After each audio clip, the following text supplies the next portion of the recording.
यार कुठं चालला? काय नाही रे शेट, घरी चाललो होतो. चल ना 90 घेऊन ये थोडी. नाही रे बाबा, 90 आजपासून आपलं सगळं सोडून दिलं भाऊ. कमून रे? अरे काय कमवून, त्या दिवशी मला पगार झाला म्हणून त्या खुशीत जाऊन तो भाऊ फुल पियाला, आणि पियाल्यानंतर थोडा माज आला म्हणून अजून 4 मित्र बोलून घेतले.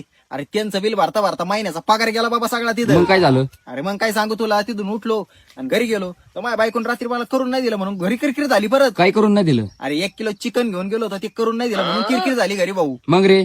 अरे मग काय, किरकिर झाली म्हणून उठलो आणि परत जाऊन फुल पिलो, आणि तिथून उठून परत घरी आलो तर स्वतःच घर समजून शेजारच्या घरात गेलो ना बाबा. शेजारच्या घरी? अरे ते शेजारची काकू रातभर मला देत होती. काय देत होती? अरे शिव्या देत होती बाबा, लय अवघड झालंय म्हणून तेव्हापासून आपण ठरवलं शेट, दारू बसून आहे ना 4 हात लांबच राहायचं. आता फक्त रोज सकाळ संध्याकाळी आहे ना शेजारचं दूध प्यायचं. शेजारचं दूध प्यायचं?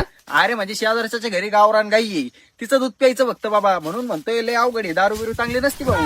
काय राहताना शेट, एक वाक्य आपले, संसार उद्ध्वस्त करती दारूमुळेच मला सोडून गेली माझी पारू. म्हणून म्हणतोय दारूला परीक्षा नका करू. चल जाऊ का भाऊ, किटली घेऊन दूध आणायला जायचंय अजून.